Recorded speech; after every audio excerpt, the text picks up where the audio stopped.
compartilhar aqui.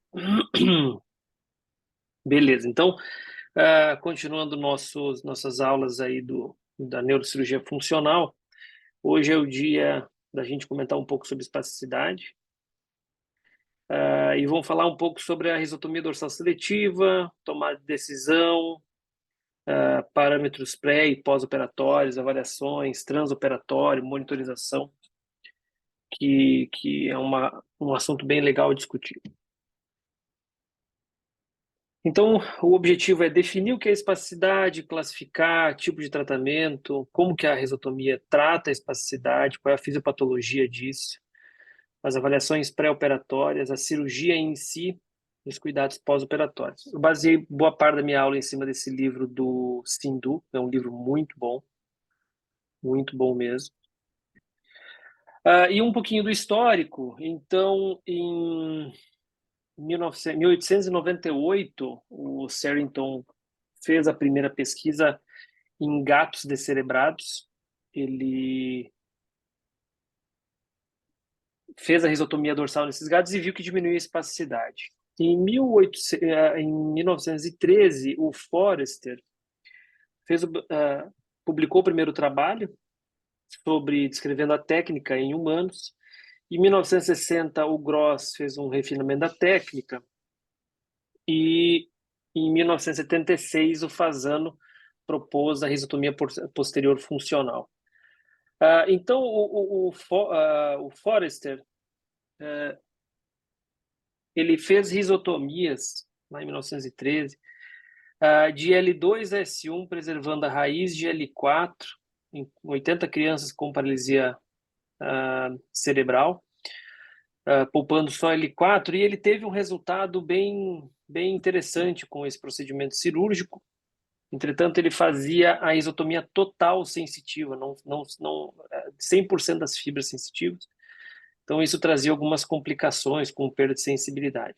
O Gross observou, então, que eles tinham menos complicações se eles preservassem em torno de 20% das radículas de cada raiz, diminuindo bastante aí as complicações. E o Fasano, ele escreveu a risotomia sensitiva funcional, que era baseada em uma estimulação bipolar intraoperatória.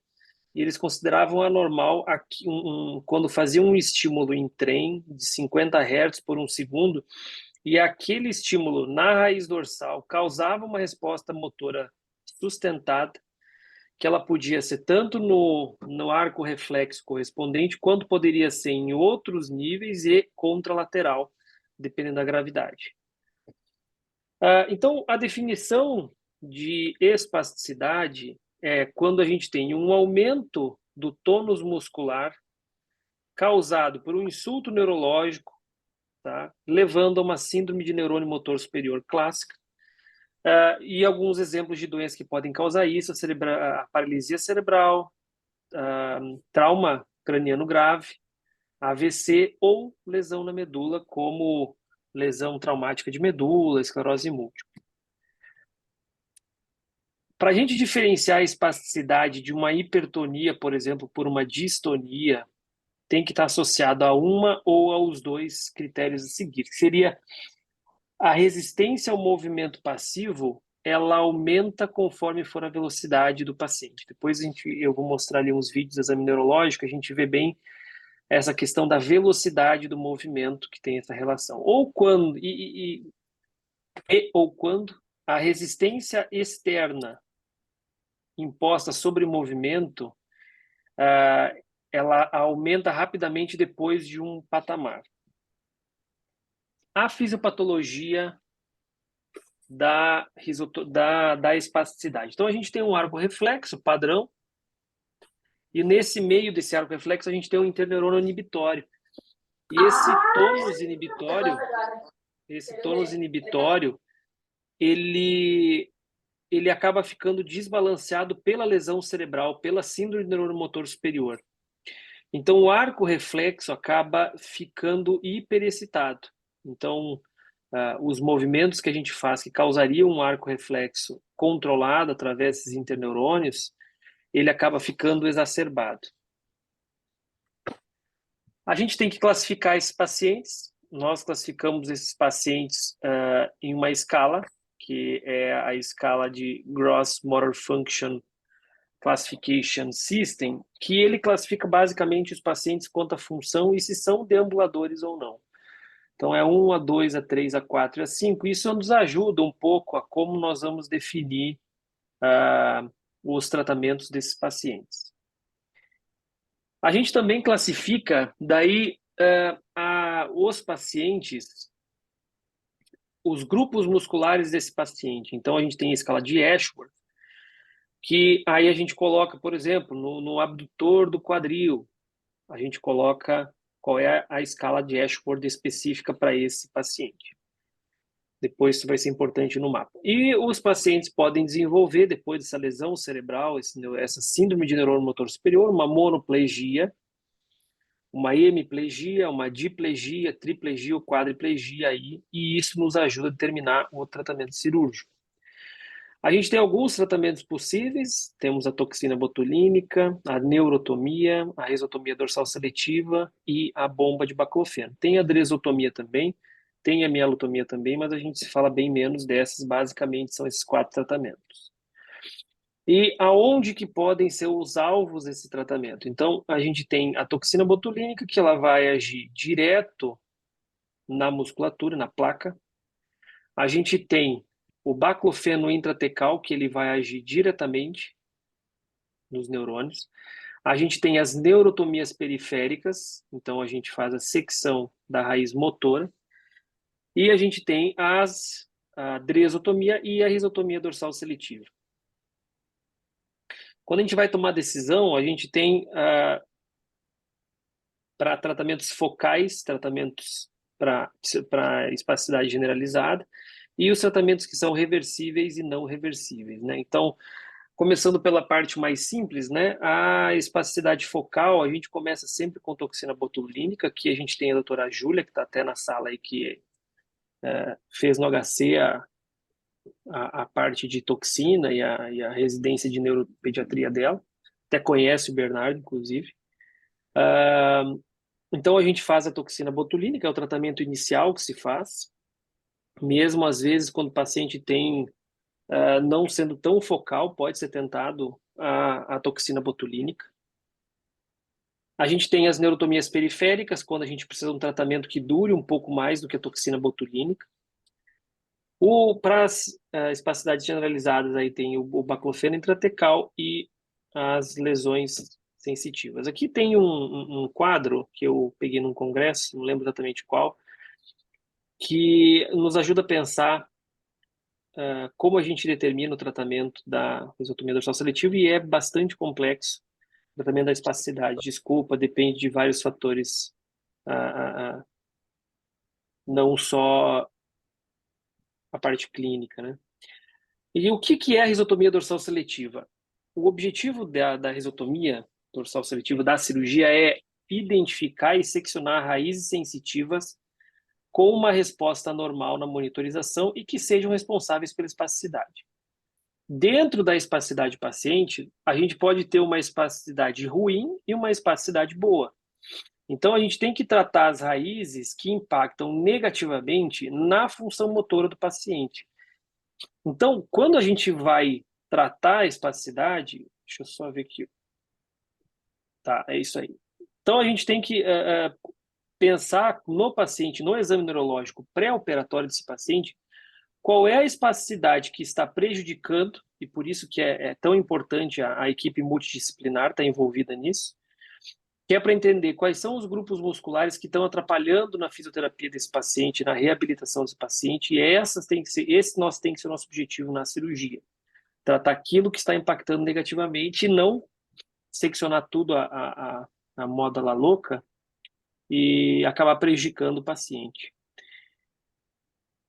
Então, a gente tem novamente reflexo motor, perda da inibição central e a risotomia dorsal seletiva. Como a gente corta a parte de entrada da sensibilidade e do arco reflexo, a gente diminui o input sensorial medular, portanto, a saída do output muscular anormal. E uma outra maneira de que a risotomia dorsal seletiva age é em relação à neuroplasticidade. E aqui está a tese de doutorado do Dr. Bernardo, que fez uma análise comparativa entre os pacientes com melhor tratamento clínico e exitomia dorsal seletiva em vários aspectos, entre eles a neuroplasticidade. Eu vou pedir para ele depois comentar um pouco conosco. Eu coloquei aqui um slide mostrando, uma imagem mostrando a espessura do córtex pré-central, pré e pós-operatório. Depois ele vai explicar um pouco melhor sobre esse trabalho. E os critérios de seleção dos pacientes. Então, a gente já viu mais ou menos o que é, como é que funciona a existotomia dorsal seletiva e quais são os critérios de seleção dos pacientes. Então, idealmente, o paciente tem que ter força adequada nos membros inferiores, não ter distonia ou pouca distonia, porque a risotomia dorsal seletiva ela não tem capacidade de tratar a distonia. Tem que ter, se possível, um controle muscular do quadril e das pernas, capacidade de ajudar na reabilitação, a idade típica entre 3 a 8 anos e o Gross Motor Scale de 1 a 3. Aqui tem um outro quadro para a gente ver como é diferente, dependendo do centro, como é que formam as indicações. Mesmo que o ideal é em crianças com paralisia cerebral de 3 a 8 anos, pensando nas deformidades, também pode ser feito em adultos, tá? Isso não é nenhum problema. O que a gente pode esperar numa cirurgia, né? E o que nós explicamos para as famílias pré-operatório? O que pode melhorar? A espasticidade, a amplitude do movimento, a função, a parte funcional, né, do paciente, e ela é uma melhora sustentada entre 17 e 26 anos. A ideia de diminuir a necessidade de cirurgias ortopédicas, e tem um asterisco do lado, porque se o paciente já tem deformidades ortopédicas, por exemplo, um pé equino, um encurtamento de tendão, a cirurgia não vai evitar que ele tenha necessidade de fazer essa cirurgia, né? Ele vai ter que fazer, inclusive dá para fazer no mesmo procedimento cirúrgico a risotomia dorsal seletiva e a correção. Nós temos um caso que está programado para a gente fazer. Estou combinando com o doutor Eduardo Alho aí quando que ele pode vir para a gente fazer, que a ideia é que seja feito. O ortopedista já tem um ortopedista pediátrico que ele já está preparado aí para fazer no mesmo tempo as duas cirurgias. Melhora a cinemática da margem do paciente. Vai ter um videozinho depois ali de um paciente pré e pós-operatório que a gente pode visualizar bem isso aí. Vantagens. É uma cirurgia única, o risco é baixo, novamente um asterisco bem grande, porque risco baixo não significa ausência de risco. Reduz ou elimina a espasticidade, ela é bastante custo-efetivo, porque não tem uma bomba, né? Por exemplo, a bomba de implante da Medtronic, né? Que tem um custo elevado, e não fica com a necessidade de troca e reposição de fármacos a cada 3 a 6 meses. Os riscos da cirurgia é fístula licórica, infecção, perda motora, apesar de como é monitorizada a perda motora, diminui muito o risco, disfunção vesical intestinal, principalmente se forem mexidas nas raízes de S2 a S4, dor padrão e deformidade ao longo prazo. Na dor, num dos casos que a gente fez aqui com o Dr. Eduardo, um paciente acabou desenvolvendo no pós-operatório por uns 2 ou 3 dias uma dor intensa neuropática. E nós tratamos com Amplictil e ele melhorou muito bem e hoje não tem mais dor. Desvantagens, é uma técnica que ela é irreversível, depois que seccionou as raízes aí, está seccionado. Não trata distonia. Tem pouco ou muito pouco efeito nos membros superiores, mas quando isso é feito nos membros inferiores, né? Porque, por exemplo, na bomba de baclofeno, o efeito, mesmo colocando para membros inferiores, ele pode ter um efeito para membros superiores.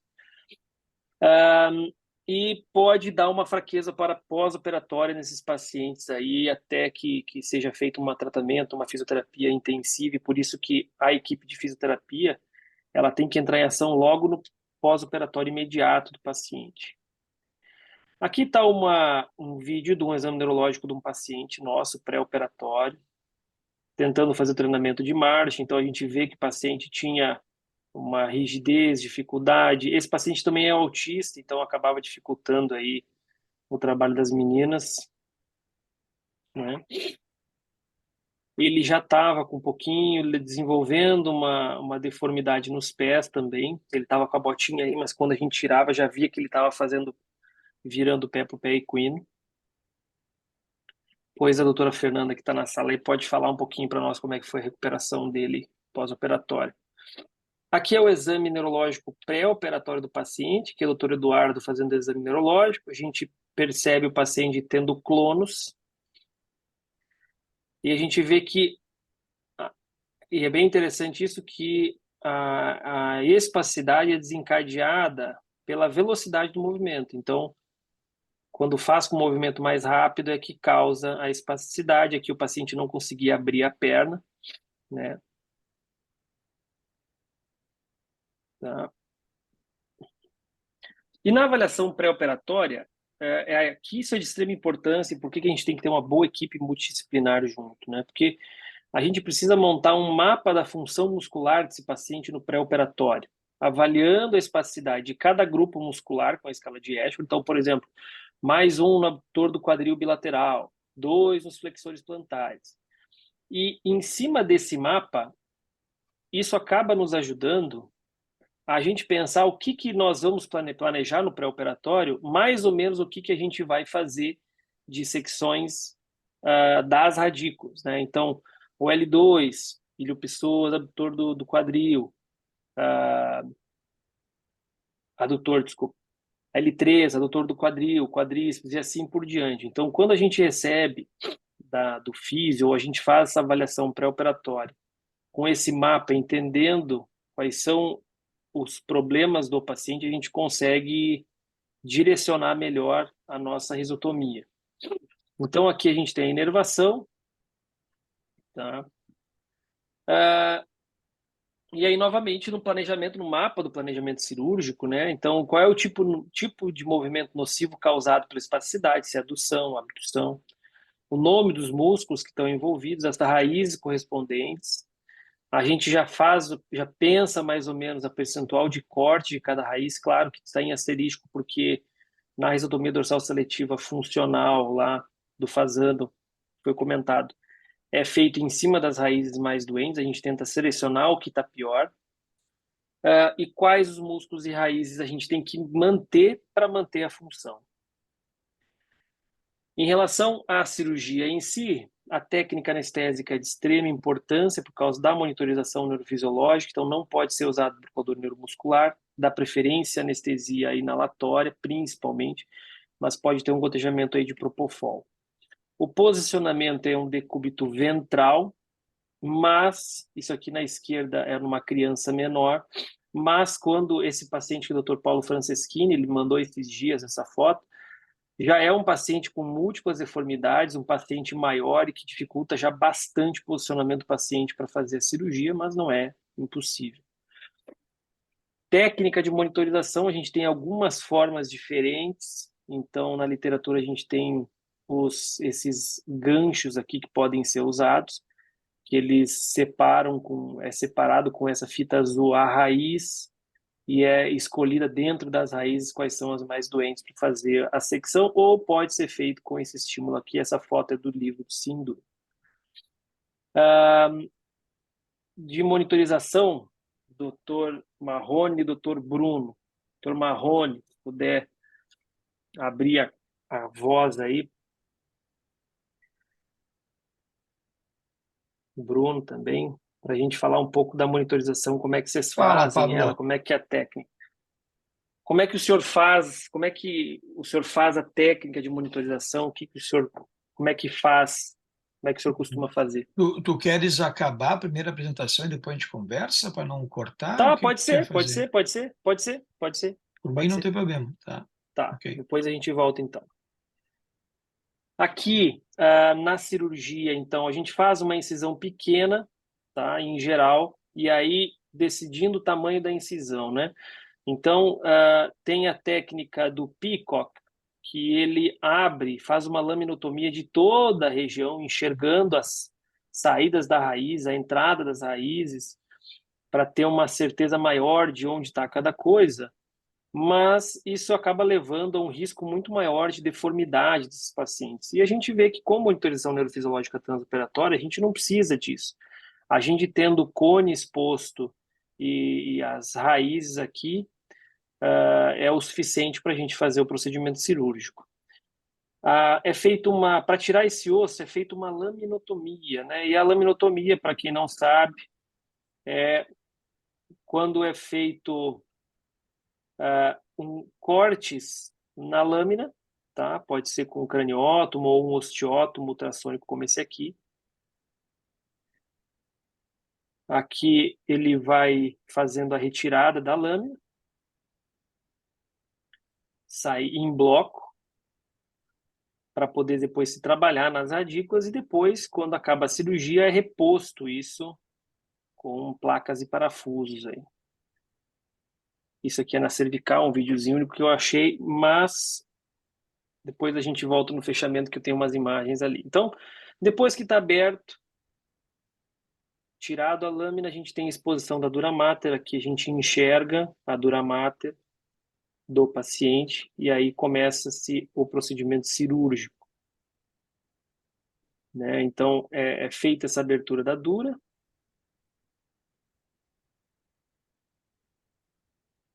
começa a sair líquor,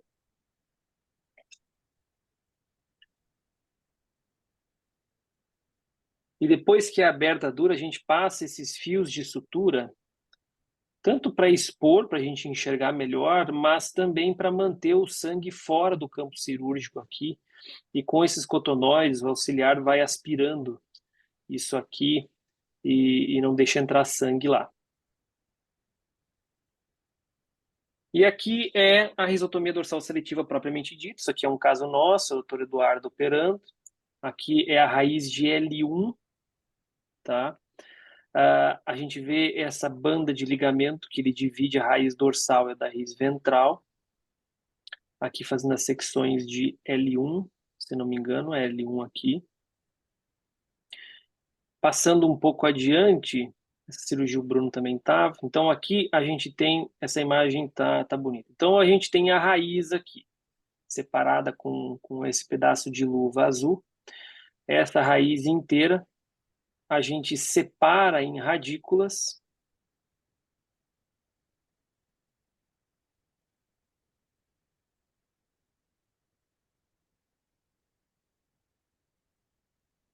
A gente não está aparecendo no vídeo, mas a gente faz a confirmação com a monitorização, com os testes. E depois que a gente escolher quais raízes seccionar, a gente secciona parte delas.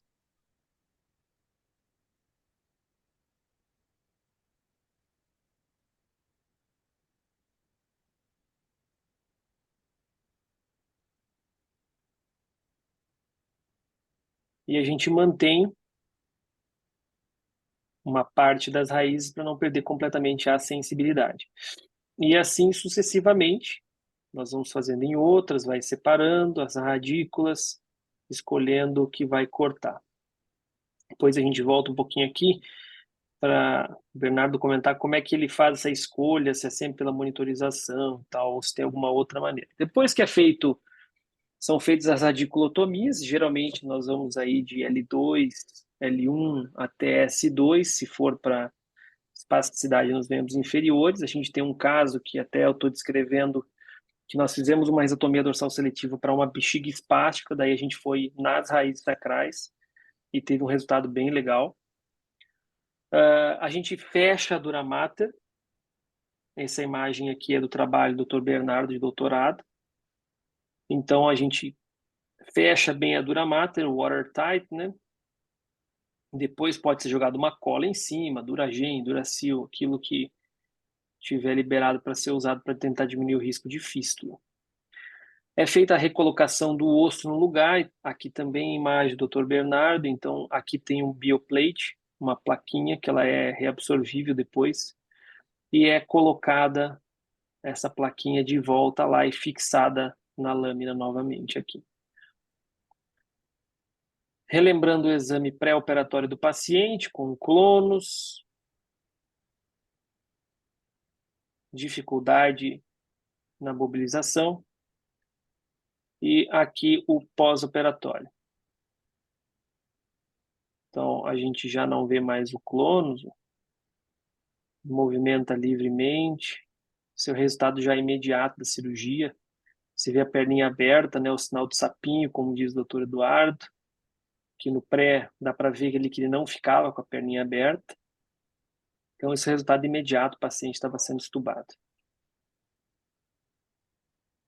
No pós-operatório, o paciente geralmente fica restrito ao leito. Quanto tempo ele fica restrito ao leito é uma coisa muito variável de cada serviço, do de filosofia de residência, né? Na literatura, pelo menos no livro Sindu, ele comenta que eles deixam os pacientes 3 dias restritos ao leito deitado para diminuir o risco de fístula licórica. O curativo é idealmente feito estéril, cuidar com fraldas para não ficar a fralda empapada em contato com as costas do paciente. Antibiótico a gente deixa de um ponto de vista profilático aí de até 24, estourando 48 horas de antibiótico. E fisioterapia, físio. Complicações possíveis, né? Então, dor, infecção, sangramento, fístula licórica, padrão. Hipotensão licórica, né? Porque a gente drena muito líquido. Se o paciente tiver muita dor, característica de hipotensão licórica, pode ser feito um bloqueio esfenopalatino para controle dessa dor. A dor neuropática, dá para ser usado o Amplictil nessa criança ali que do vídeo, ela desenvolveu essa dor neuropática no primeiro pós-operatório, e o Amplictil segurou muito bem, resolveu, ela nem toma mais o Amplictil. Gabapentina, para tratamento mais a longo prazo. E a fraqueza muscular que esse paciente vai desenvolver, que aí a fisioterapia entra precoce para fazer esse tratamento. Essa aqui são imagens do treinamento de marcha já pós-operatório dele. Essas são imagens, não está aparecendo. São imagens, deixa eu ver se aparece seu DS. Não. Essas imagens são de hoje, que a Fernanda me mandou, dele fazendo o treinamento de marcha. Não sei o que aconteceu, que não está aparecendo. E aqui, a doutora Eduarda, aí que estávamos na cirurgia desse moço aqui. Vamos ver se não está funcionando para a gente ver o treinamento de marcha pós-operatório.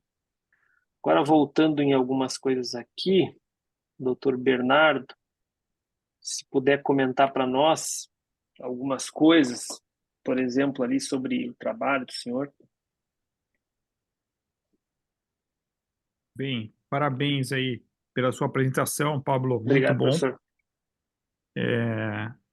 Você mostrou muito bem, deu um exemplo de casos de crianças, inclusive, muito graves, né? Sim. E, assim, a isotomia dorsal seletiva, como você bem falou, deixa eu só pôr meu fone aqui para ficar mais restrito o som do ambiente. Peraí. Pronto. Tá melhor assim. Estão me ouvindo, hein? Sim. Então, como você bem falou, quando a gente faz a isotomia dorsal seletiva, a gente observa que as crianças melhoram além da espasticidade de membros inferiores, que teoricamente é o objetivo da cirurgia. E vendo as crianças que a gente operava, tendo melhoras em equilíbrio de tronco, melhora de membro superior, melhora de deglutição, melhora cognitiva, entre várias outras, surgiu a hipótese de que a risotomia dorsal seletiva estava induzindo a neuroplasticidade. Então, com base nessa teoria, eu fiz a minha tese de doutorado, onde eu analisei medidas de corticometria e medidas morfométricas de volume cortical nas crianças com paralisia cerebral e comparei 3 grupos, na verdade. Eu comparei as crianças que tinham paralisia cerebral, mas que não operaram e fizeram o melhor tratamento clínico disponível. Eu comparei um grupo de crianças com paralisia cerebral que fizeram a risotomia dorsal seletiva e eu comparei um grupo de crianças, na verdade, que não tinham paralisia cerebral. Então, eu peguei aí mais de 300 pacientes que eu tinha de paralisia cerebral e como o Pablo passou ali, vocês veem que algumas morfometrias corticais, elas não seguem muito a anatomia, então elas não conseguem ser segmentadas adequadamente para análise. Essa daí é uma segmentação mostrando cada região que é segmentado ao córtex para comparação. E o que eu observei na minha tese? Que as crianças com paralisia cerebral que fizeram o melhor tratamento clínico, elas tinham medidas corticais de espessura cortical menor do que o controle, de forma significativa.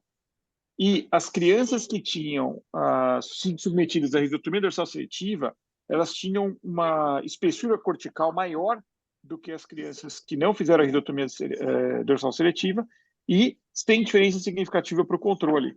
Então, as crianças sem paralisia cerebral. Então, é um achado bem interessante. Claro que eu tenho um N muito grande, eu fiz a comparação de espasticidade de membros superiores, inferiores, e houve, ao longo do tempo, uma melhora da espasticidade de membros superiores e inferiores significativa em quem fez risotomia dorsal seletiva, e em quem não fez a risotomia dorsal seletiva, houve uma manutenção da espasticidade de membros superiores e uma piora significativa na espasticidade de membros inferiores, mesmo com todo o tratamento. Então, esses foram os principais achados. E a tese está disponível aí na biblioteca da USP online, na biblioteca digital da USP. Quem tiver Eu vou interesse mandar em ali ler. no... Tem um Vou monte mandar. Minha tese é extensa, eu fiz bastante estudo. E todos os pacientes foram nossos lá, operados lá por nós. E eu tenho um segmento de anos aí. Eu comecei a fazer risotomia, acho que em 2009. Então tem bastante tempo de... Bastante casos. Tem bastante caso. Aqui, professor, vamos voltando. Aqui, no planejamento pré-operatório, como é que o senhor costuma fazer o mapa de Essa é função? uma ótima questão. Então, a gente tem que fazer uma reunião, idealmente, com a fisioterapeuta e com os pais, e para entender quais grupamentos musculares estão mais espásticos e qual espasticidade é nociva, ou seja, qual espasticidade atrapalha ao invés de ajudar. Algumas espasticidades são boas, elas até ajudam na marcha. Essas a gente não necessariamente precisa tirar. Então, um exame que tem ainda pouco utilizado é a análise de marcha tridimensional em laboratório de marcha. Isso dá uma boa ideia para nós de quais musculaturas estão entrando com mais espasticidade, quais seriam, então, os níveis que a gente gostaria de reduzir mais a espasticidade. E antes da cirurgia, eu faço tipo de um mapa estabelecendo, depois de eu examinar a criança, conversar com os pais e com o fisioterapeuta, a gente faz um mapa de quanto a gente gostaria de diminuir a dispacidade em cada agrupamento muscular. E aí, com base nisso, eu faço as secções, que aí variam de 20% a 70%, 80% da raiz dorsal. É assim que eu faço o meu planejamento. Entendi. E em cima deste planejamento, na hora da cirurgia, a monitorização, tu usa mais ela para diferenciar a raiz ventral de dorsal ou tentando fazer a risotomia funcional com o estímulo em trem que o Sindu comenta, que o Fasano propôs em 76? Então, ótima pergunta. Aqui você está mostrando duas imagens, certo? Da esquerda, você vê dois ganchos esticando uma raiz, e isso é uma estimulação bipolar, que é utilizada tradicionalmente aí em vários centros. Na direita, você vê um estimulador bipolar em garfo encostando numa raiz não dissecada. Qual a diferença? A diferença, para mim, é muito grande. E o Sandu, que já conversei muito com ele sobre isso, ele tem razão. Se você disseca a raiz, como está na imagem da esquerda, você causa uma neuropraxia.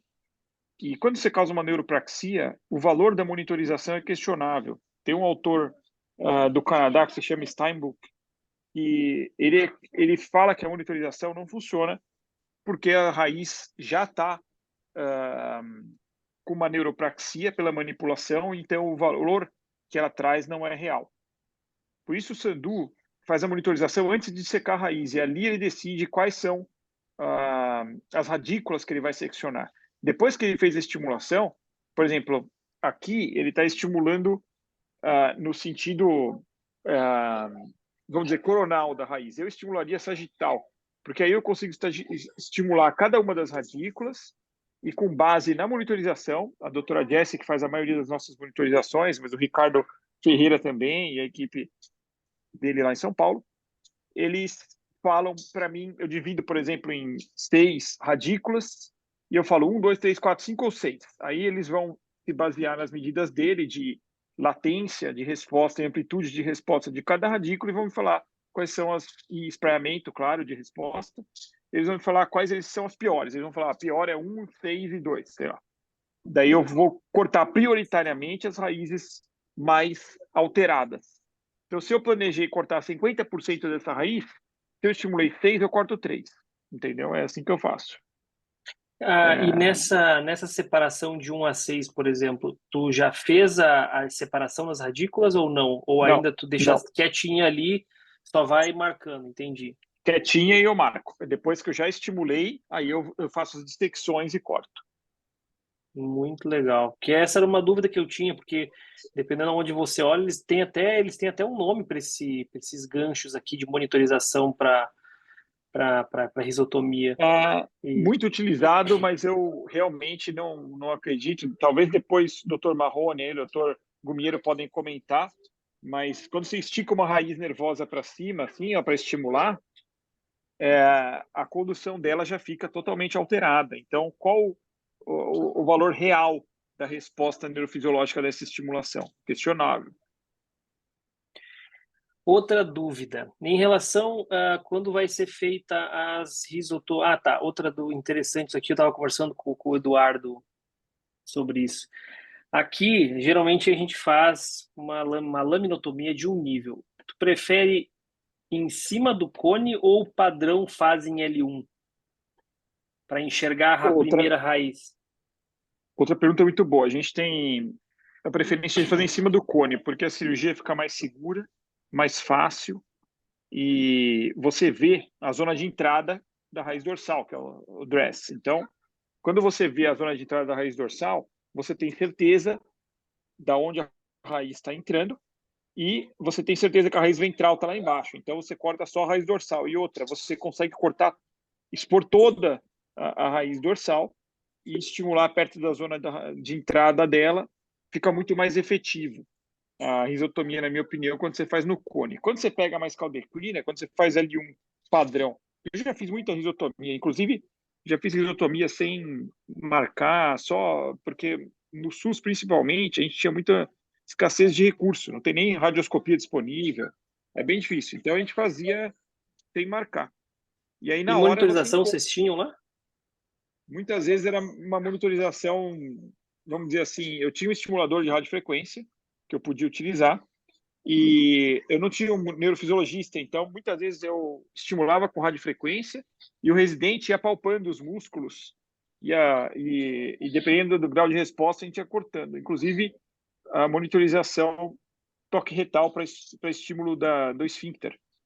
Então já fiz risotomia assim, totalmente sem uma monitorização formal, vamos dizer assim, mas monitorizada dessa forma, estimulando com radiofrequência e palpando os músculos para definir. Então, e aí nesses casos, quando você está na caldequina, é bem mais difícil do que quando você está no cone, a cirurgia. Entendi. Então, a gente sempre faz a ressonância pré para ter uma ideia se está em cima de T12 ou L1, né? A maioria das vezes está em T12, né? Idealmente tem que ter uma ressonância. E já peguei até um caso que o menino veio do Nordeste para operar com a gente lá em São Paulo, e eu pedi a ressonância, indicado, assim, ele tinha uma história típica de paralisia cerebral, espasticidade, etc. Quando veio a ressonância, ele tinha uma medula ancorada, com o cone lá embaixo. Aí a gente fez uma liberação de medula ancorada, que é uma das causas de espasticidade, um diferencial aí de espasticidade por PC, né? Então, é raro, eu acho que já fiz muitas risotomias, foi o único caso que eu mudei a conduta, mas é uma possibilidade. Esse menino que eu comentei que eu e o Ali fizemos quando ele estava aqui, foi esse caso. Era uma medula presa que estava desenvolvendo uma espasticidade nos membros inferiores, fez a bexiga espástica. Ele tinha feito a medula presa, tinha ficado de novo presa. Eu e o Aurélio, a gente soltou a medula dele uns meses antes. não melhorou nada da espasticidade, parou de piorar a espasticidade nos membros inferiores, né, mas não melhorou. Ele caminhava uns 2 anos antes, né, foi tendo essa piora, e aí a gente fez para a bexiga espástica, né? Até esse caso eu comentei contigo esses dias atrás, que talvez a gente teria aqui para uma risotomia dorsal Uma seletiva risotomia. é, Isso é para membro fato, inferior. assim, a recidiva do ancoramento medular é um fato, porque você faz cicatriz. Quando você opera para fazer a soltura, você tem novamente uma cicatriz. E aí essa cicatriz pode ancorar novamente, porque a criança vai estirando, enfim, é uma coisa comum. Às vezes, tem na literatura alguns casos de risotomia que fizeram pela técnica do Park, que é essa da direita aí que você está mostrando, e que tiveram ancoramento medular, depois que cresceram, ficaram com a medula ancorada. Então, quando você tem um paciente já operado de risotomia dorsal seletiva, e respondeu bem, e depois de alguns anos passa a ficar espástico, é padrão reinvestigar a medula para ver se não ancorou na região operada, entendeu? Interessante. E aqui foi aqui. Aqui na seleção das radículas, né? Digamos que a gente tivesse sem monitorização aqui. A gente poderia, vamos dizer que a gente não tem nem a monitorização, nem a radiofrequência para estimular no transoperatório, a gente enxerga o cone, enxerga que é a raiz dorsal, e a gente tem que escolher, em cima do nosso mapa, por exemplo, que em L4 a gente escolheu cortar 20% das fibras. Olhando as fibras, olhando a raiz, a escolha arbitral de qual radícula cortar, tu já chegou a ter que fazer isso ou nunca precisou fazer totalmente às cegas a risotomia? Já fiz muitas das cegas, e você escolhe uma porcentagem e corta. Teoricamente, longe da zona de entrada da raiz dorsal, não tem uma somatotopia na raiz. Então, as fibras estão distribuídas nas radículas, vamos dizer assim. Então, você pode cortar, funciona. Não é... Eu não sei, na verdade, não se sabe dizer se a risotomia funcional, que é totalmente guiada por neuromonitorização, é superior ou não à risotomia não monitorizada, vamos dizer assim. O Steinbuch, como eu falei, que é um grande nome da espasticidade, ele não monitoriza, ele corta as porcentagens que ele prediz. Então, e os resultados são muito bons também. Tá? Agora, funcionalmente, é de se pensar. Uma vez que você sabe que você está induzindo neuroplasticidade, eu já falei para a doutora Jessie isso, quando às vezes você está fazendo uma risotomia e você fez o primeiro lado, o segundo lado já começa a ter uma resposta um pouco diferente. Ela fala, nossa, o outro lado era pior, principalmente quando você está chegando nas sacrais, que são as últimas que eu deixo. Aí eu falo, doutora Jessie, será que ele já não melhorou durante a cirurgia? Porque enquanto você está operando, quando você já cortou de L1 a S2 de um lado e de L1 a L5 do outro, falta S1 e S2, ele já é uma criança bem menos espástica do que ela era quando começou a cirurgia. E isso já pode mudar o padrão de resposta eletrofisiológica dessas respostas raízes mais distais. Então, eu já tive caso que a doutora Jess tem que aumentar a amplitude. Ela fala, nossa, estava respondendo antes com uma amplitude super baixa, agora estou aumentando. Normal, isso se observa na cirurgia. Pois os neurofisiologistas podem comentar, mas eu já observei isso em várias cirurgias. E como eu falei, eu tento confiar ao máximo na neurofisiologia, porque qualquer informação funcional, ela é melhor do que não ter informação. Mas se você tem uma limitação de recursos, uma cirurgia do SUS que não tem, é válido fazer. Você está ajudando o paciente. Não é o perfeito, mas é Sim, válido sim. entendi. Tu sempre vai de L1 a S2, né? Sempre que eu posso. Se eu vou para Sim. S2 e começa a dar resposta só em esfíncter, que eu vejo que é uma raiz Essa é a minha dúvida do esfíncter, S2. Como é que aí eu fazia? não Porque do corto. S2 já pega esfíncter, né? E Mas se tu não algumas. tiver, tá no SUS, quebrou a monitorização, não tem. Tu mexe em S2 ou tu vai Não, só até S1? não. Só até S1. O S2 é para tirar uma espacidade do dedão do pé, que algumas Daí não crianças vale a têm, que pena. fica aí é uma coisa que não justifica o risco, entendeu? Então, eu faço só até S1 se eu não estou monitorizando. E mesmo Em S1, L... às vezes você tem esfíncter. Então, se você separa uma radícula, está dando muito esfíncter e pouco pé, você deixa essa radícula lá, você corta as outras. entendeu? Entendi. Mesmo S1. Já tive criança que L3 estava dando esfíncter. Aí é uma decisão difícil. Por quê? O L3 da esfíncter pode ser duas coisas. Ou ele tem uma inervação realmente anômala, que tem uma raiz esfincteriana vindo de L3, ou ele tem uma raiz de L3 tão anormal que dá um espraiamento que responde em esfíncter. E aí, corta ou não corta? Essa é uma questão. Então, o que eu faço geralmente? Eu não corto e vou cortando as outras. Depois eu volto lá para checar, porque esse fenômeno de melhora intraoperatória ele pode ser observado. Então, já aconteceu de eu separar a raiz de esfíncter, aí eu vou para L4, vou para L5, vou para outro lado, volto lá, ela não é esfíncter. Era um espraiamento É anômalo que eu espraiamento. posso cortar. Então, isso Entendi. também já observei. Aqui, o parque, em São Luís, ele corta, pelo que eu sei, até S1, mesmo que tenha esfíncter, ele corta. Ele não para. Tanto que ele tem uma incidência pequena de alteração esfincteriana, que é algo que a gente não tem. Nos pacientes que a gente fez, todos os pacientes, alguns ficaram com espacidade residual no pé, porque eu não cortei o suficiente, mas nenhum com déficit de esfíncter, e eu acho que é melhor você ter espacidade residual do que ter um déficit de esfíncter, na minha opinião. Concordo. E em L4, qual que é a tua política com L4, que é a antigravitacional? Corto, né?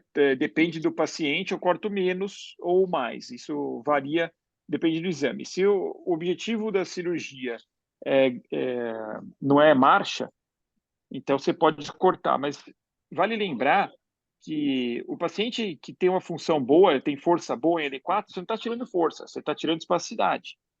O problema é que muitas crianças, elas que andam, né? Elas andam sem fazer muita força, elas andam usando a espacidade. Então, você pode ou não deixar essa espacidade residual. Entendi. Eu deixo em algumas crianças, mais em L4, depende do plano com a fisioterapia feito no pré-operatório. Algumas eu vou para 70%, outras eu vou para 30%, aí depende mesmo do plano. Não, E depois se uma tu tiver um... espacidade residual de L4, ela não é tão ruim, mas algumas crianças são tão espásticas que precisam realmente cortar L4. Depois se tu tiver algum exemplo do mapa, Bernardo, se tiver algum aí disponível para a gente dar uma olhada, ou depois se puder me mandar, para a gente ver como é que é o teu mapa. Eu tenho, a doutora Jessie com certeza tem, porque ela, inclusive, ela tem uma mapinha com as raízes e ela anota as porcentagens que eu cortei de Que cada raiz. legal. Eu vou pedir para ela não conseguiu entrar, ela aí estava Ela, tentando entrar, não uma conseguiu. pena. Mas, enfim, você pode falar que ela tem. Eu vou ver se eu tenho, eu não sei se eu tenho, mas ela eu tenho certeza que sim. E ela tem tudo Legal. anotado, porque se eu pego um paciente aqui que eu operei, sei lá, em 2011, eu falo, doutora Jessie, esse paciente aqui, ela tem tudo anotado. Ela Ela fala é a bem porcentagem de organizada. cada raiz, ela é bem organizada. Marrone, Bruno, como é que vocês fazem a monitorização? Fala, meu chefe, tudo bem? Muito E aí, bom a professor? apresentação. E os comentários do Mônaco foram melhores ainda, né? Muito bem. Tia, é o seguinte, eu, eu vi que tem algumas dúvidas em relação à monitorização e a parte dos eletrodos, tudo. Se tu quiseres, eu tenho algumas Deixa imagens eu... aqui, eu Beleza, eu vou posso te passar para botar. tu compartilhar. Sim, deixa eu fazer isso aqui então. Tá. É, Não vai ser uma aula, tá certo? Isso aqui é a Não, que apresentação que eu isso? fiz ano passado para um congresso Vê em se você Manaus. consegue compartilhar aí, Deixa eu Marrone. ver se eu consigo. Isso, e se o Bruno também não quiser fazer alguma coisa, por favor, né? Deixa eu ver. Antes de mais nada, então, Não, pelo que eu doutor, pode entendi, seguir. O senhor tem uma experiência melhor que a minha. imagina, então eu também tenho uma fellow minha que está saindo agora, que é a Thaís, e uma outra fellow minha que está entrando agora, que é a Alessandra, né? Deixa eu ver aqui, tia, no mais, compartilhar Compartilha tela. a tela. Isso aí. O anfitrião desativou o compartilhamento de tela Olha, do como é que eu participante. falo? Alguém sabe como é que eu ativo? Espera aí, eu vou te tornar anfitrião. Será? Como é que eu faço aqui? Clica aqui ó, no seu share screen, que aí Tá, você tem como autorizar todos os participantes Já compartilhar a tela. Deixa eu ver aqui. Peraí. Também, se não der, não tem Aqui. problema, eu falo, coloco, só para ter uma ideia mais interessante daquilo que eu estou Todos. vendo. Pronto. Agora deu. Testa aí. Vamos ver se eu consigo compartilhar tela. É só clicar duas Aí. vezes, né? Aí, agora foi. Está aparecendo? Aham. Tá. Muito bem. Eu deixei no modo. Bom, vou botar aqui. Eu vou deixar nesse modo, não vou botar em tela grande, porque a gente tem um monte de coisa que não precisa ali, né? Em relação eu vou vender um peixe que é de grande orgulho para nós e para mim, mas também para a neurofisiologia brasileira, né? Porque é um livro que foi escrito basicamente por neurofisiologistas, neurocirurgiões também, é uma integração, tem colegas de fora do Brasil, e nesse capítulo, o capítulo 26, nós fizemos a risotomia dorsal seletiva, né, com a teoria prática, né, que tem muita coisa que a gente lê e chega na hora, cacete, o que que eu posso fazer? Aconteceu tal coisa, aconteceu essa coisa que o Mônaco falou, o cara tá estimulando L13 e aparecendo esfíncter, pelo amor de Deus, está me enlouquecendo. Aí o cirurgião enlouquece, né? Ainda bem que nós nos damos muito bem, um cara que eu sempre faço, que é o Bise, por exemplo, e depois também mais recentemente o Paulo Francischini. O Ele tá Bise eu aí na conheço sala, inclusive, eu acho. eu vi o Francisquinho está aqui, né? Até aquela foto que ele mandou ali para ti, nós fizemos junto. Bom, então É vamos isso lá. aí. Então, vamos lá.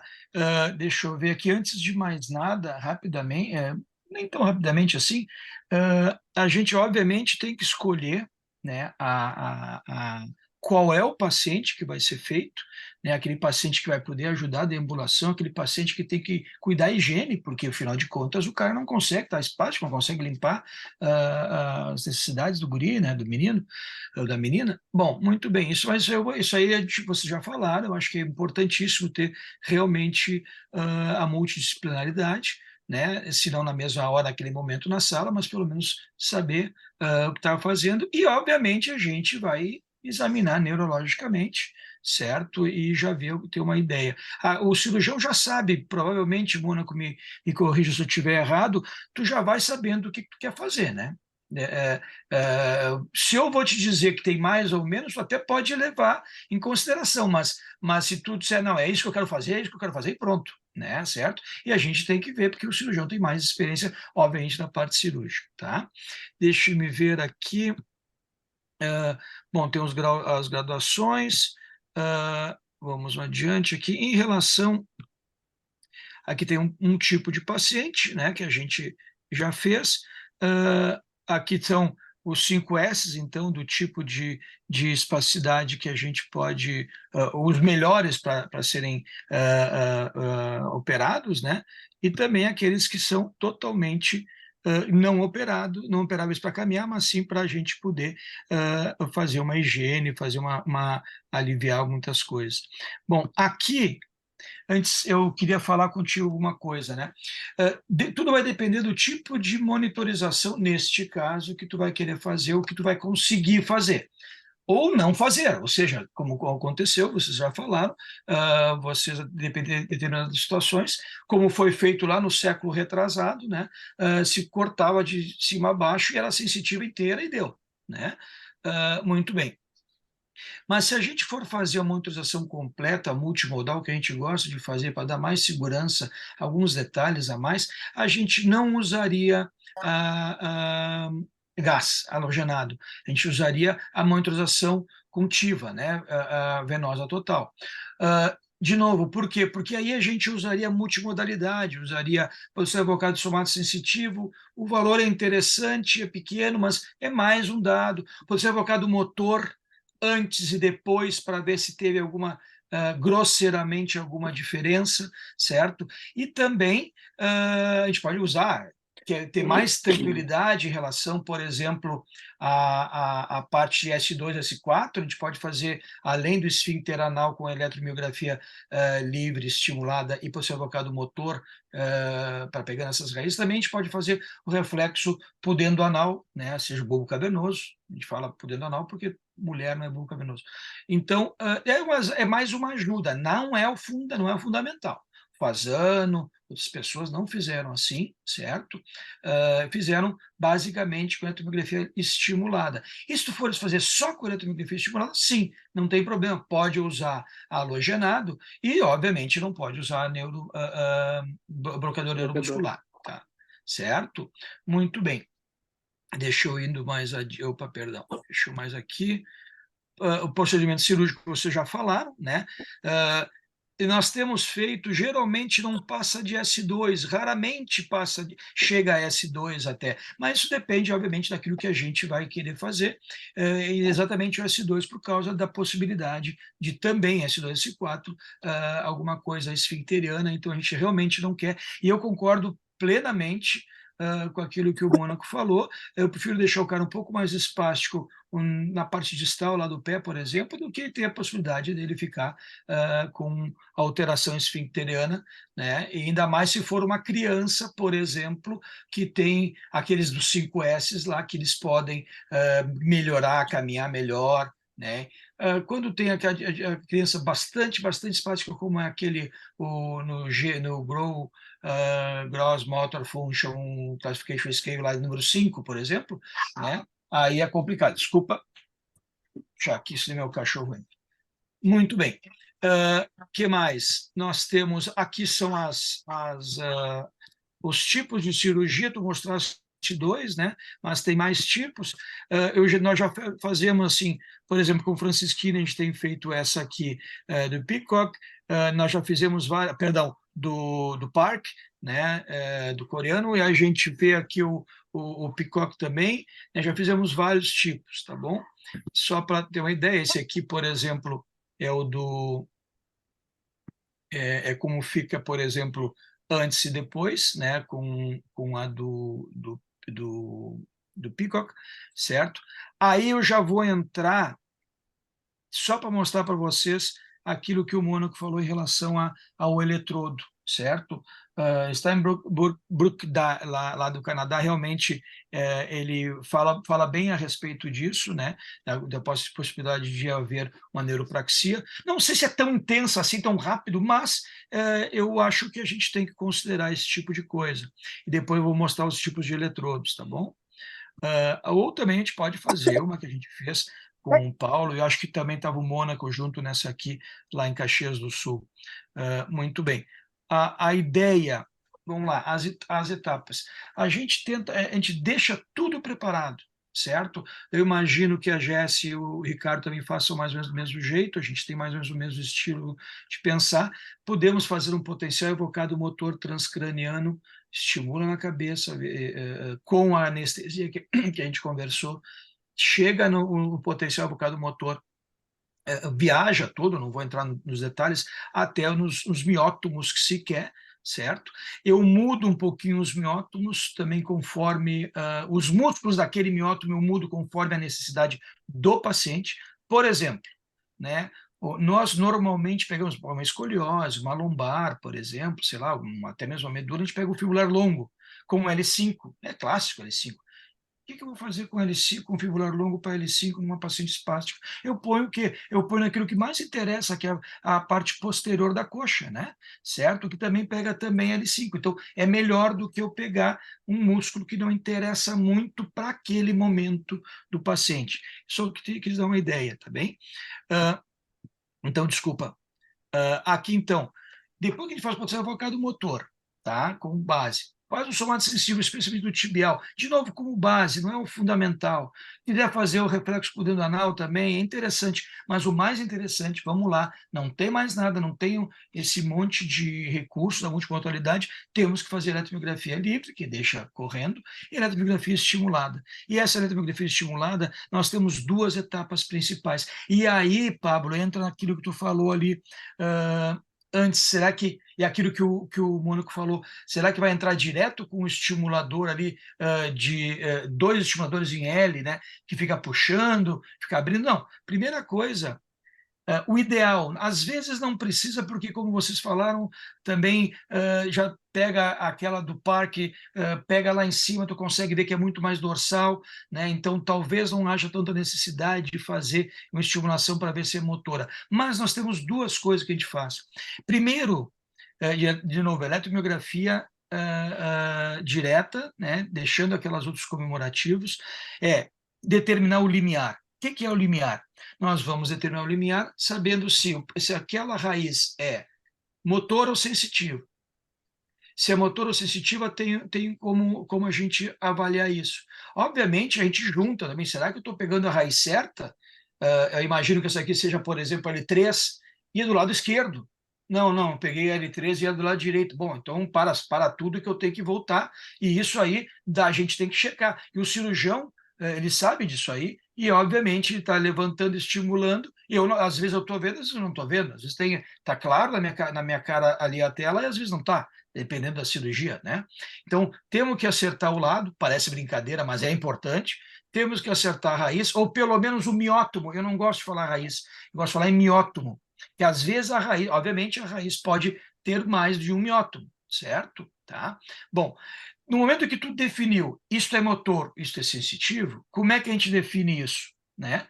A gente não vai abrir a raiz, obviamente, porque não vai abrir, como vocês acham, abrem 4, 8 radicelas, não, tá, na raiz está ali, tu vai estimular, se deixa bem sequinho, põe aquela luvinha ali para evitar que o líquor ou que a gente estimule o que está abaixo, né?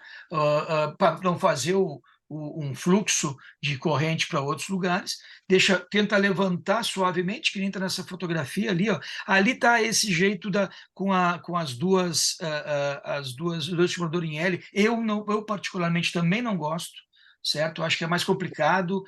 O cirurgião tem que ter 6 mãos para poder fazer a cirurgia dele, também não dá, certo? Então a gente faz esse estímulo motor. Qual é o mais comum? A gente estimula num determinado tipo de duração de estímulo, a intensidade do estímulo, intensidade vezes duração, mais outras coisinhas, dá uma corrente do estímulo, certo? Então a duração é fundamental a gente saber. Duração de 100 microsegundos, estimulação de 0,5, 0,05, 1 milissegundo. Isso aí, apareceu potencial, isso é motor. Ponto, motor. Quando é sensitivo, por ter que fazer o arco reflexo, a gente vai ter que aumentar. O clássico é dizer, olha, pelo menos 3 vezes mais. Muitas vezes é 10, 12 vezes mais, né, certo? Para saber que isso aqui é sensitivo. Muito bem, no momento que tu entendeu que aquela raiz, aquele lado, aquela raiz, ou que tem um miótomo X, não é motor, é sensitiva, a gente, bom, agora é L3 sensitiva. Muito bem, agora nós vamos fazer o que a gente chama, e descobriu, mais ou menos com aquele limiar que se descobriu que era o sensitivo, tipo assim, 2 miliamperes, por exemplo, com 100 milissegundos, a sensitiva, com aquele limiar, ou até um pouco mais, tu já pega, e no momento que o cirurgião abriu as raízes, botou as 4 raízes, ou que seja, 8 radicelas, a gente vai começar, ele vai levantar e pegar especificamente aquela determinada radicela. O Mônaco tem um jeito de chamar de 1, 2, 3, 4, 5, 6, por exemplo. Isso aí a gente vai conversando e a gente pode fazer a estimulação que a gente chama de estimulação tetânica. Tá? E essa estimulação tetânica é essa. Aí a gente vai usar o que o Fasano fazia, que fazia 50 Hz por 1 segundo, certo? Isso aí já remonta esse tipo de estímulo ao tempo do Penfield, certo? Então, na estimulação, por exemplo, de Penfield transcraniana. Tá? Mas outra coisa, mas é por aí o caminho. Tá? Então, é isso que é mais que a gente faz. Eu vou mostrar para vocês algumas coisas, certo? É importante o cirurgião, então, suspender a raiz gentilmente, seque o campo, colocar uma fita ou uma luvinha, então, para que a gente deixe somente aquela raiz testada, certo? Já que nós estamos aqui, eu uso esse tipo de mapa, digamos assim, certo? Mas aqui são os eletrodos que a gente costuma usar. Depende do cirurgião, né? Obviamente o cirurgião, eu sou Uber, eu sou táxi, o cara me chama, eu vou lá, certo? Obviamente que eu tento saber tudo que está acontecendo antes, e qual é o tipo de eletrodo. Eu ofereço, olha, tem isso aqui, tem esse eletrodo aqui, esse aqui, esse aqui. Eu botei isso aqui basicamente para mostrar que existe, pessoal. Todo mundo vai ver nos livros, mas eu definitivamente não gosto desse aqui. Tem um bipolar desse jeito aqui, que tem vários tipos, né? Você veja que tem um bipolarzinho aqui na ponta. Tem um bipolar que é tipo gancho, tipo hook, né? Que alguns gostam porque, além de já erguer, ele pode também abrir mais as raízes, mas isso depende do cirurgião. O cirurgião é que vai me dizer o que ele quer fazer. Tá, aqui tem isso aqui são fotos de livro, tá? Aqui eu coloquei para vocês como é que a gente faz, estimular o limiar, como é que a gente faz, aqui o pulso, etc., né? Depois a gente vê. Aqui seria como é que a gente vai estimular, certo? Aqui é o seguinte, ó, treino do pulso único, o que eu fiz? A gente pegou, botou secou o máximo possível, levantou a raiz com aquela raiz inteira, tá, Pablo? Inicialmente para saber se o limiar, olha, o motor aqui eu estimulei, deu ao redor de L2, mais ou menos, que é adutor da coxa, por exemplo, com 0,3 o motor, e nós mudamos, pegamos um sensitivo com 2,32. Tá? E definitivamente, isso aqui, 2,32, é sensitivo. Tem que fazer todo o arco reflexo, não é diretamente, tá certo? Muito bem. Tem técnicas que a gente faz, um pouquinho mais, um pouquinho menos. No momento que a gente fizer esta aqui, certo? Descobrimos, aí vai depender do cirurgião, eu quero primeiro ver todas, depois vou fazer a tetânica. Geralmente o cara faz aquela, vê o limiar se é sensitivo ou motor. De novo, tem gente que já sabe que é, especialmente pela técnica do parque, já é sensitivo, que a motor está lá embaixo, né? Lá embaixo significa lá na frente, né? Nem faz a motora, faz dieta sensitiva. Mas, sabendo que isso aqui é uma sensitiva, eu vou pegar, ele vai pegar, vai começar a abrir, divulsionar, abrir aquelas raízes, aquelas radicelas, e ele já tem na cabeça que esse aqui é raiz tal, que o paciente estava de um jeito X, eu já vou querendo cortar, ou seja, o senhor vai querendo cortar, essa aqui não é importante, eu vou cortar 20%, essa aqui não, essa aqui eu tenho que cortar, essa aqui é 70%, aí ele já tem mais ou menos na cabeça. Mas o que nós fazemos com a estimulação tetânica? Na estimulação tetânica a gente vai estimular de um jeito X, e aí nós vamos fazer nada mais, nada menos do que usar, vamos lá, quando a gente bate o martelo num reflexo, reflexo miotático, por exemplo, a gente vai dizer, olha, está 0, está 1, está 2, está 3, está 4, certo? Ou seja, bateu o martelo no joelho, levantou o joelho direito, foi a direita, e também o esquerdo, está 4, está demais, certo? Levantou bastante, está 3, opa, esse tipo de coisa a gente joga para dentro daquilo que o Peacock e o Fazano também, mas o Peacock fizeram, certo? Então, a gente vai... Desculpa, Peacock não, o Phillips está aqui, ó. Qual é o tipo de estímulos, e a gente tende a dizer para o cirurgião que, olha, está em 0, está em 1, está em 2, ou seja, o estimula, deixa eu mostrar aqui para vocês. Por exemplo, eu estimulei, eu já descobri que ele tem aquela raiz X, certo? Vou para a tetânica, eu estimulei aquela radicela que ele abriu e deu somente apareceu nesta areazinha que é correspondente àquele miótomo X lá. Então é 1, certo? O grau 1.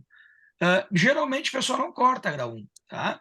O grau 2 eu estimulo na determinada raiz, por exemplo, e imediatamente acima ou abaixo, adjacente, aparece potenciais desse tipo aqui, por exemplo. Então, isto aqui seria o grau 2.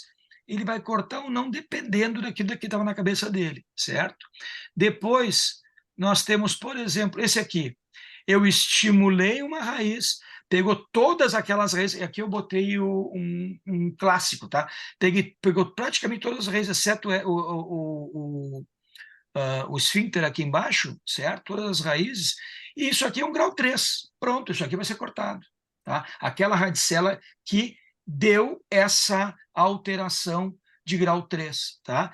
E qual é o grau 4? O grau 4 é aquela coisa que a gente bate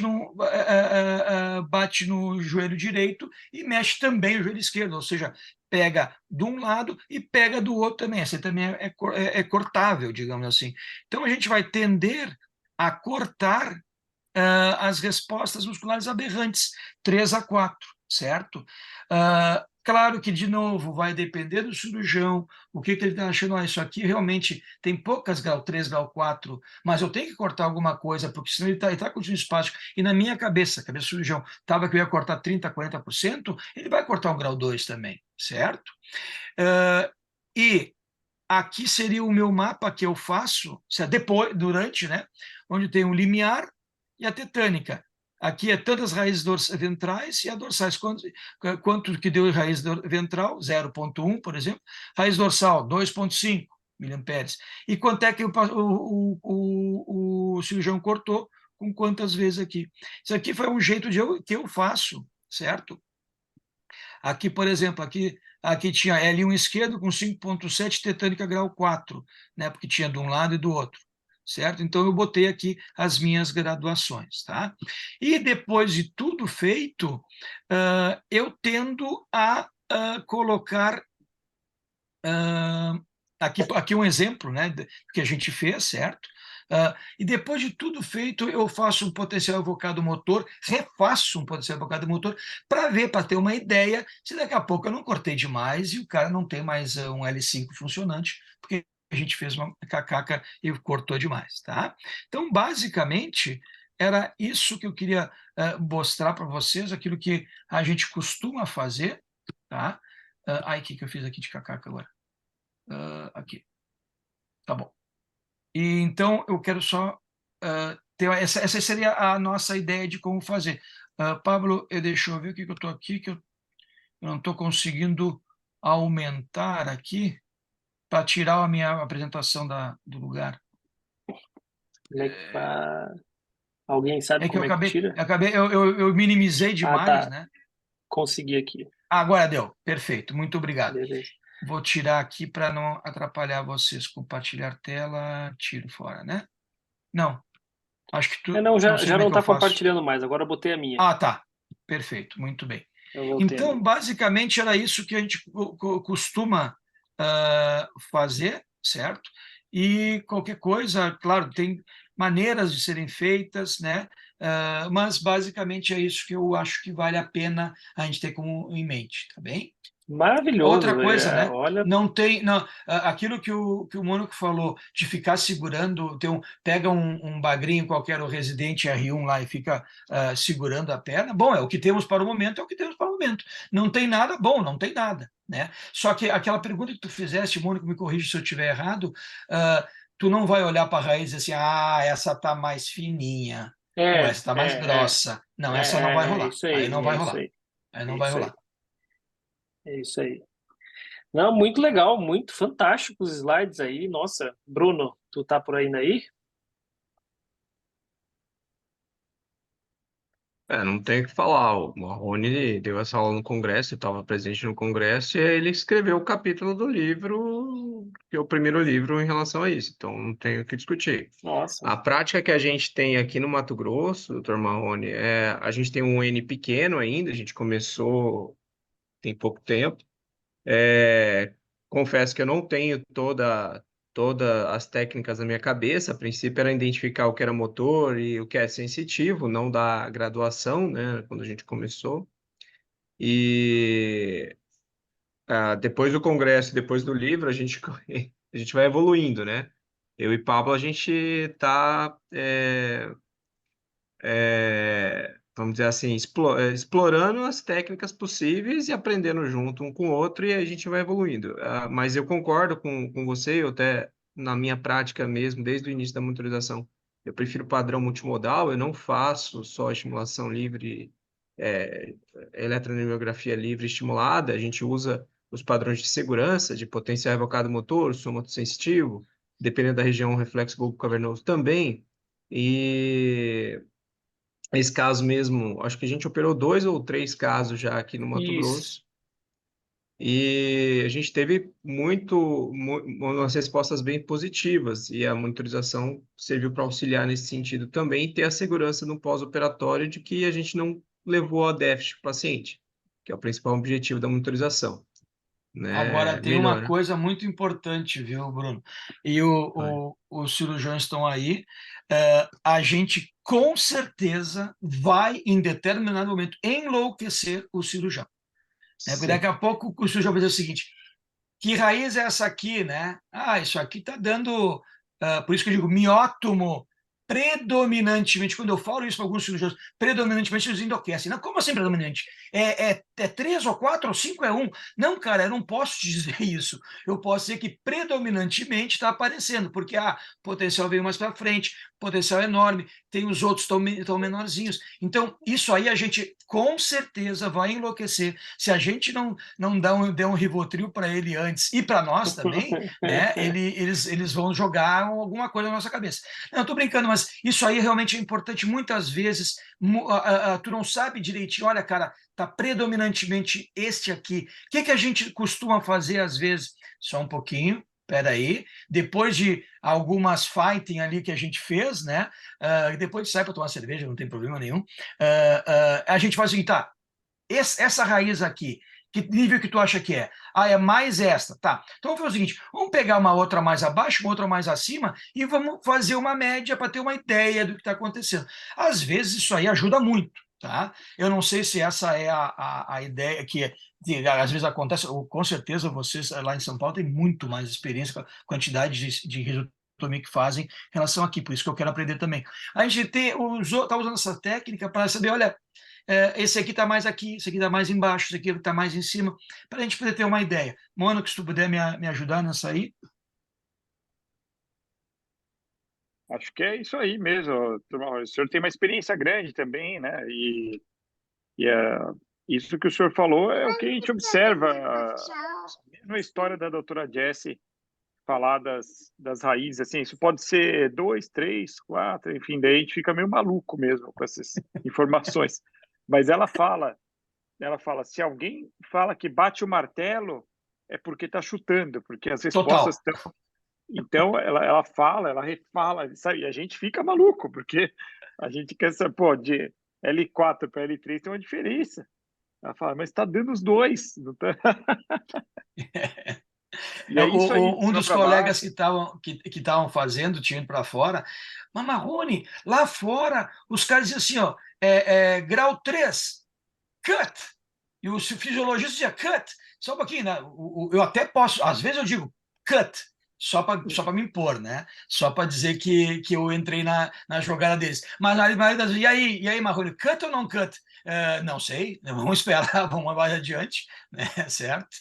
Estou brincando, mas é para a Então, gente ter uma ideia que não é tão. É fácil o que está escrito nos livros, por isso que não, modéstia à parte nesse capítulo, mas nos outros também, a gente começa a botar assim, as dificuldades. Eu não quis botar aqui, tem um monte de dificuldade que aparece aqui, né? Mas isso aí pode aparecer de novo. Olha o O Paulinho entrando aí. chefe. Ei, Paulinho, Ô, comenta tudo o que bem? que tu... Tudo bem, doutor Marrone, Pablo, Bernardo aí, os colegas Ei, aí. Paulo, Aprendi bastante aí na aula de hoje. Sempre é bom esse tema, né? É um tema bastante desafiador, né? São sempre situações complexas, né? E a gente tem que entregar um tratamento que ele é personalizado para o paciente, né? Personalizado e multimodal. E a gente está, em última análise, melhorando a qualidade de vida, né? Não é o conceito de tirar a espacidade, né? Mas é o conceito de melhorar a função, né? Isso é a base, né, desse braço aí da funcional, né? Então é uma coisa muito bonita, assim, trabalhar com a funcional, com essa parte, porque a gente joga com risotomia, com bomba de baclofeno, tem pacientes com terapia dupla, eu acho que a gente tem que ter um cuidado especial com o paciente deambulador, tem que ter muito cuidado com o paciente deambulador e que é candidato para fazer uma risotomia, né? Então, o teste com baclofeno nesses pacientes deambuladores, né? O Bernardo fala bastante disso, já vi várias aulas dele a respeito, né? E com relação à técnica, é bem isso aí que a gente tem feito. É bem isso que a gente tem feito, né?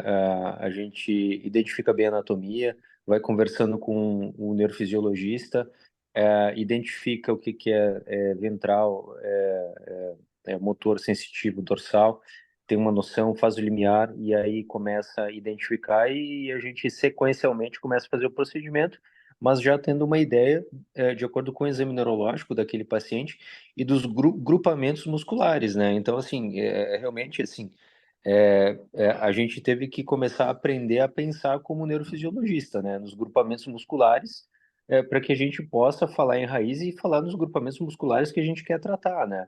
Então a gente vai dialogando com o neurofisiologista e aí, conseguir pegar mais loja posterior, mais adutor, entende? Para que a gente tenha uma segurança de que ao final do procedimento, aquele paciente ele vai acordar bem e já com impacto, né?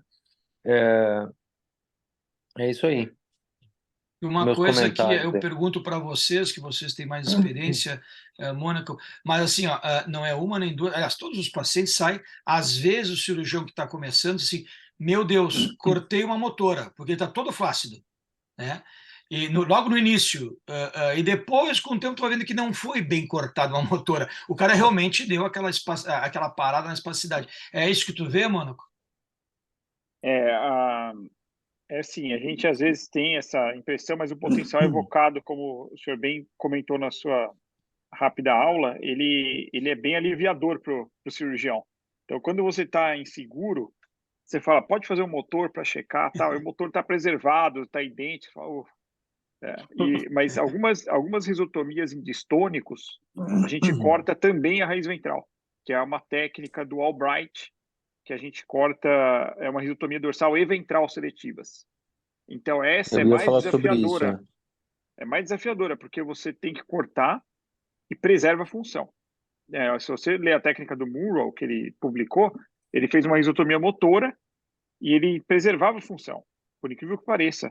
Só que tem outros tipos de complicação, atrofia muscular, desenvolvimento de úlceras, etc. Então, é uma técnica mais desafiadora, mas ela é o que o senhor falou, Dr. Mauro, quando a gente tem dúvida, o neurofisiologista é que salva.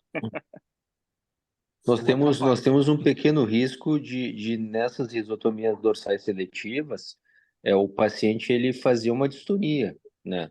Também. A gente teve no nosso caso que a gente fez aí com o Bernardo, o paciente ele fez uma distonia, né, no pós-operatório, né? É uma coisa que pode acontecer aí, né? Tem até Percentual. tem um artigo que fala distonia oculta, o pesadelo da risotomia dorsal seletiva. É um artigo antigo, mas porque isso é fato. Às vezes você tira a espasticidade de um doente grave, principalmente esses GMFCS 4 e 5. Você tira a espasticidade e ele depois ele vem com uma distonia maior do que era no pré-operatório. Por isso que aqui nos Estados Unidos eles operam basicamente GMFCS 2 e 3. Ele é clássico, assim. Os 4 e 5 é bomba. E não tem conversa. É definição e é assim que faz. Aí eles fazem o quê? Bomba de baclofeno nesses pacientes? Bomba de baclofeno. E os 2 e 3, risotomia dorsal seletiva. E o que tu, independente do protocolo, né, do dogma, o que tu faria aí no 3 ou 4? Eu faria Não, risotomia desculpa, dorsal 4-5, seletiva. 4-5, 4-5, desculpa. Também risotomia dorsal seletiva. Eu acho que é um procedimento muito bom.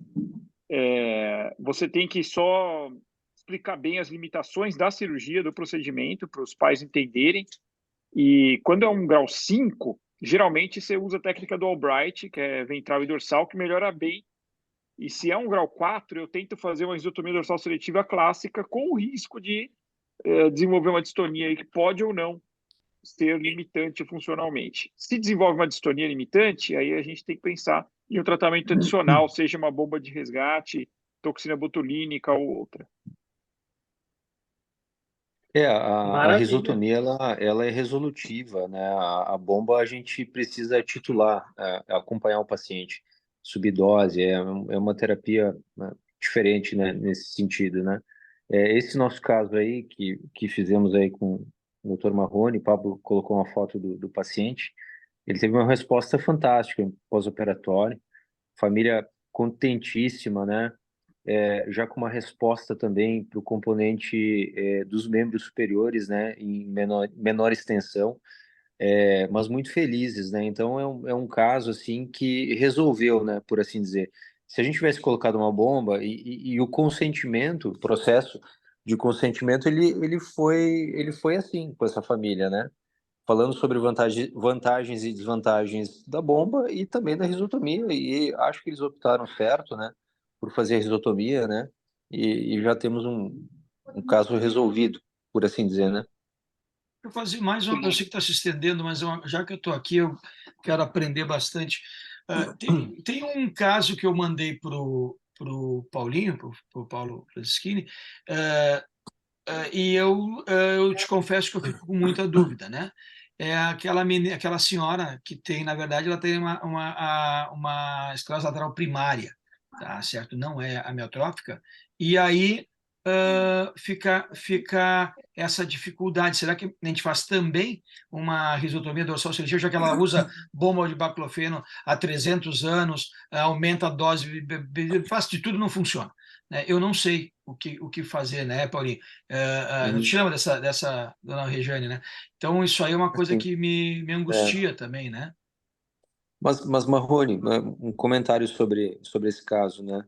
Acho que vi ela faz tempo, né? É, é a dona Rejane, né? Exatamente. É, eu acho que nessa situação que a gente já tem um comprometimento já bem estabelecido, né? E já fez uso de bomba e vem com uma dificuldade, componentes que vêm atrapalhando ela em termos de reduzir qualidade de vida, né? O componente de espacidade, não temos muito o que perder, né? Ao oferecer uma risotomia, né? É. Depende do paciente também, né? Mas, de novo, É, foge completamente do espectro que nós estamos falando, né? De um PC, né? Normalmente nós é, estamos falando de PC. Essa aí é outra história, exatamente. né? É uma outra Mas história. é uma outra história Exatamente. também. A gente tem que. Mas Bom, eu devido, só larguei devido ao aqui porque. fato, acho que pelo fato de não ter mais uma função motora de marcha, já o paciente já com funções comprometidas, é bem possível considerar mesmo, né? Então, tá bem. Muito obrigado. Maravilha.